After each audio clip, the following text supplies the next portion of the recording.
فرمایا بلال کہ جی عمرہ کے لال تو چاہتا ہے اللہ کے نبی ہنسے کہ جی کبھی بلال اگر تو بدلے لے گا تو پھر خانپور والوں کو، پھر حافظ آباد والوں کو، پھر راجن پور والوں کو، پھر شور کوٹ والوں کو، فیصل آباد والوں کو اگر بلال تو نے بدلے لینے شروع کر دیے پھر ان کو کون بتائے گا محمد بدلے لینے نہیں آیا، محمد تو معاف کرنے کے لیے آیا ہے۔ بلال نبی کے قدموں کو پکڑ کے بیٹھ گئے کہ کملی والے بتا باہر جاؤں اور کس کے ہاتھ میں درہ دوں اور کمر اپنی آگے کروں، کملی والے بتا اور کس سے مار کہوں۔ فرمایا بلال آ میرے سینے کے ساتھ لگ جا۔ او لوگوں بیٹا روئے ماں چپ کراتی ہے، باپ بیٹا روئے بھائی چپ کراتا ہے، باپ چپ کراتا ہے، چھوٹا روئے بڑا چپ کراتا ہے، شاگرد کی آنکھوں میں آنسو ہے استاد آنسو صاف کرتا ہے، مرید کی آنکھ میں آنسو ہے پیر آنسو صاف کرتے ہیں۔ واہ بلال تیرا کتنا بڑا مقام ہے، تو نے کملی والے کو رو کے دکھایا،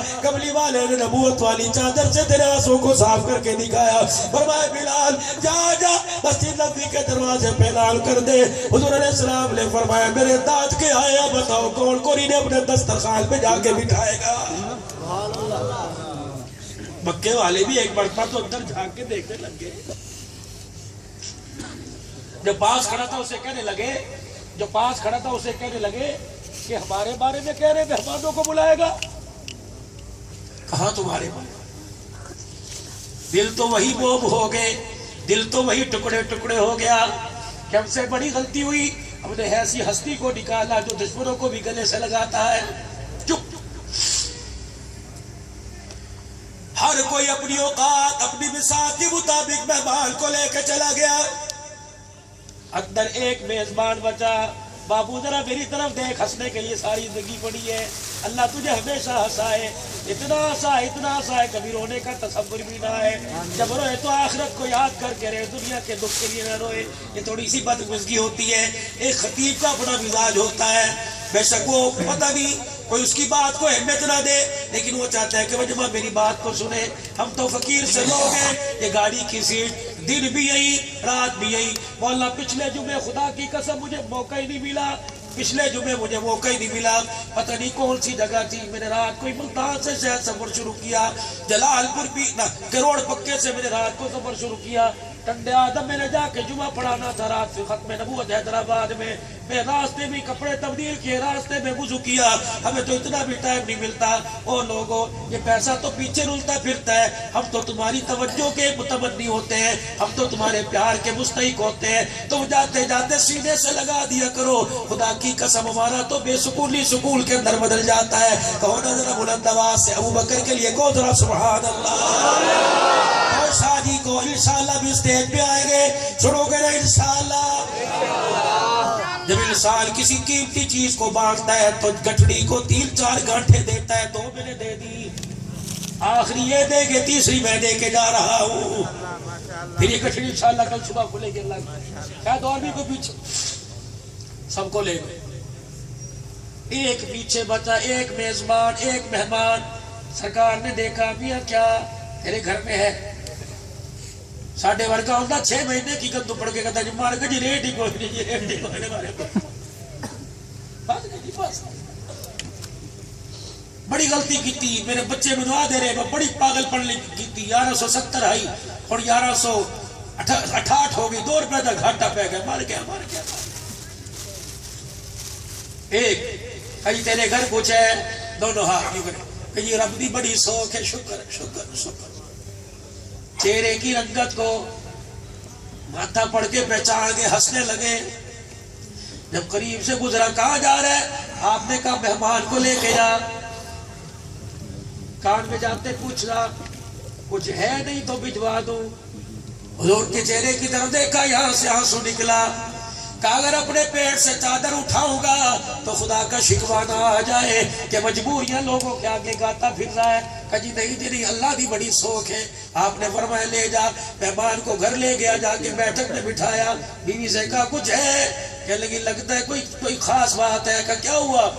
کہ بڑی بھوک لگ رہی تھی، 4-5 دن سے گھر میں چولہا بھی جلا، بڑی بھوک لگ رہی تھی، آج پوری میں آٹے والے ڈبے میں گھس گئی، میں نے ناخنوں سے کھرچ کے کونے میں سے نیچے سے میں نے آٹا نکالا، ایک پیڑا چھوٹا سا بنا، چپاتی بنائی، 2 حصے کر کے رکھ دیے، تو آئے گا آدھی میں کھاؤں گی آدھی تو کھائے گا۔ گھر والی سے کہنے لگا اس آدھی کو جوڑ کے ایک کر دسترخوان میں لپیٹ کے یہاں رکھ، نہ تو کھائے گی نہ میں کھاؤں گا، آج تیرے ہاتھوں کی پکی ہوئی روٹی محمد کا مہمان کھائے گا۔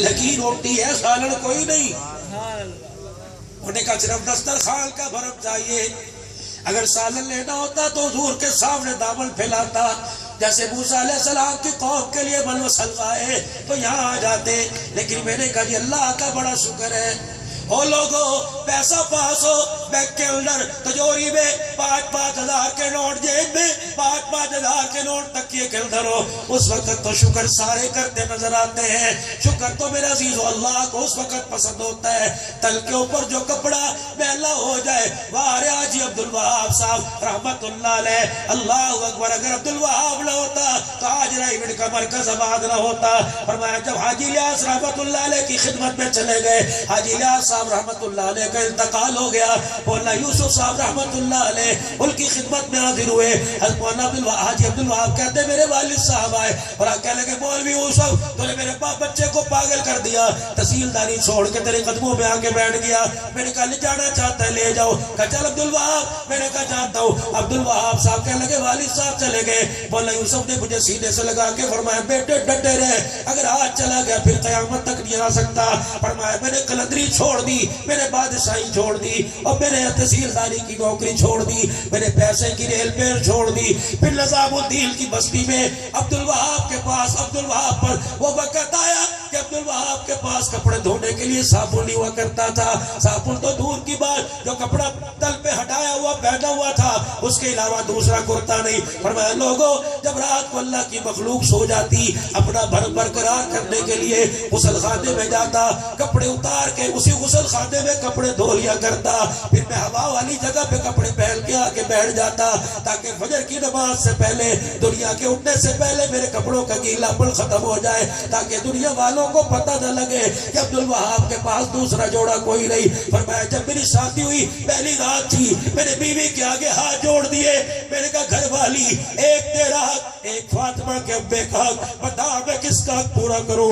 اگر تیرا حق پورا کروں تو فاطمہ کے باپ کا حق ادھورا رہ جائے گا، مجھے پہلے اس کا حق پورا کرنے دے، تیرا حق تو اللہ جنت میں پورے کروائے گا۔ بیوی بھی بیوی تھی، کہنے لگے عبدالوہاب بستر، اللہ اکبر، اللہ کے راستے میں جانا تیرا کام ہے، تیرا بستر بنا کے تیرے گدے پر اٹھوانا تیری گھر والی کا کام ہے۔ فرمایا ایک عبدالوہاب کی فکر تھی جس نے رائیوڈ کے کچی زمین پر آ کر اس مرکز کو آباد کیا، اور لوگوں عرب والے، فلسطین والے، مصر والے، قطر والے، شام والے، پوری دنیا کے لوگوں، مسلم غیر مسلم ملک والے لوگ آتے ہیں، اور لوگوں جہاں کا پانی کھا رہا وہاں آ کر محمد کا لایا ہوا دین سیکھ کے جاتے ہیں۔ یہ تو ایک بندے کی فکر تھی، اور واقعی ایک فکر تھی اس خانپور کی بستی میں، اس بستی درخواستی میں ایک بندے کی، عبداللہ درخواستی کی فکر تھی۔ آج یہ پورا اسٹیج رگا رگ بھرا پڑا ہے، اس کی محنتوں کا نتیجہ ہے۔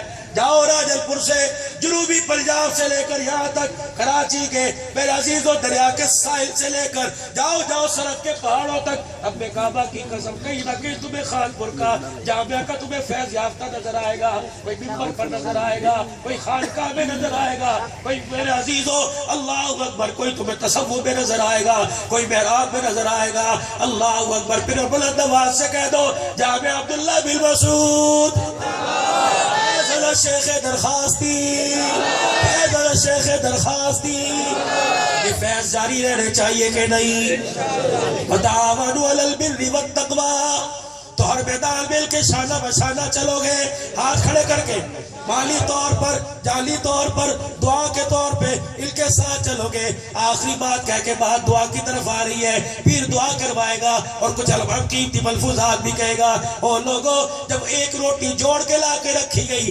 مہمان آ جا. انہوں نے کہا واہ یارا تو عرب کو مکہ چھوڑ کے آ گیا, مکہ والوں کی ریت بھی بھول گیا. اس نے کہا کیا؟ کہا جب مہمان کھانا کھاتا ہے تو میزبان بھی تو ساتھ کھاتا ہے. اللہ اکبر. کہنے لگا بھائی کھانا تو تیرے ساتھ ضرور کھاؤں. آپ نے کیا سوچ رہے ہوں گے کہ جی روٹی کوئی ہے آٹا کوئی نہیں. کہنے لگا کھانا تو تیرے ساتھ ضرور کھاتا لیکن بھائی تو ناراض تو نہیں ہوگا؟ کہ نہیں. کہ جب تم نے مکے سے ہمیں نکالا اور 3 سال تک شیب ابی طالب کی گھاٹی میں تم نے ہمیں مار کے جب پتے چبوائے, ہماری روٹی کھانے کی عادت ہی ختم ہو گئی.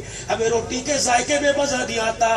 جب بھوک لگتی ہے باہر جو جھاڑی لگی ہوئی ہے ان میں سے 2-4 پتے توڑ کے لا کے چباتے ہیں. انہوں نے کہا تم انسان ہو کہ جانور؟ کہ الحمدللہ انسان ہے. کہ پتے تو جانوروں کی خوراک ہے. کہ شیب ابی طالب کی گھاٹی میں تم نے کیوں کھلائے تھے؟ اللہ اکبر. کہ اب بھی کھا سکتے ہو. گیا اور باہر سے 3-4 پتے پیلے توڑ کے لایا, دسترخوان پہ لایا, بسم اللہ وعلا برکت اللہ. جب پتہ منہ میں ڈالا, پتھر تیز دھاری دار تھا, نوکیلا تھا. صحابی کے ہونٹ کو جبڑے کو چیرتا آر پار ہو گیا. اپنے منہ پہ ہاتھ رکھ کے خون چھپایا. روٹی کا نوالا اس کے منہ میں, پتہ اس کے منہ میں. اللہ اکبر. روٹی کا نوالا نکال کر یوں رکھا اور ہاتھ اٹھایا, جہاں زخم تھا چوم چکے رونے لگ گیا. کہنے لگا مجھے بتا تو صحیح کس کے تربیت یافتہ ہو, مجھے بتا تو صحیح یہ سبق تمہیں کس نے پڑھایا کہ دشمنوں کو روٹی کھلائے اور خود پتے چبائے. اللہ اکبر. وہ صحابی کہتا ہے مجھے اس نے ہی سبق پڑھایا جس نے تجھے میرا مہمان بنایا. روٹی کا چگیر پڑھ کر کے صحابی کو گلے سے لگایا. کہ تیرے گھر کی روٹی بعد میں کھاؤں گا, پہلے میں تیرے محمد کا کلمہ پڑھ کے تجھے سناؤں گا. اشہد ان لا الہ الا اللہ اشہد ان محمد رسول اللہ. او لوگو کردار سے, اخلاق سے, ڈنڈے کے زور پر تو سارے غلام بناتے ہیں. کردار سے, گفتار سے, اپنی صورت سے, اپنی سیرت سے. آؤ پوری دنیا کے کفر کو اسلام میں ڈال دو, پوری دنیا کے کفر کو متاثر کر دو. اٹھو ہلکے ہو یا بوجھل, امیر ہو غریب ہو, موٹے ہو یا پتلے ہو, چھوٹے ہو یا بڑے ہو, رنگ کے کالے ہو یا گورے ہو, عجمی ہو یا عربی ہو, دکان مکان بعد میں, پہلے ختم نبوت کے صدقے سے نبی والا کام پہلے. اس کام کے اوپر قرآن پر اللہ کے دین کی ترقی کے لیے مال جان اولاد سب کچھ لگانے کے لیے تیار ہو. پکا دونوں ہاتھ اٹھا کے اللہ سے وعدہ, الہ العالمین. ہاتھ کھڑے رکھنا. الہی تو دیکھ رہا ہے, پروردگار عالم اس ٹینٹ کے نیچے اور اوپر تو دیکھ رہا ہے. اللہ یہ تیرے بندے مال کمانے کے لیے نہیں, اللہ ختم نبوت کی پگڑی کے ساتھ وفا نبھانے کے لیے ہاتھ کھڑے کر کے تیرے قرآن کی عزت کو پوری دنیا کے اندر. الہی جو ہاتھ کھڑے ہیں اللہ فقیر کی دعا ہے, آمین تیرے نیک بندوں کی ہے. اللہ ان ہاتھوں والے وجود کو جہنم کا بالر نہ بنانا, کہہ دو آمین. یا اللہ جو آج تیرے دربار میں اٹھے ہوئے کھڑے ہوئے, اللہ ان ہاتھوں میں حوض کوثر کا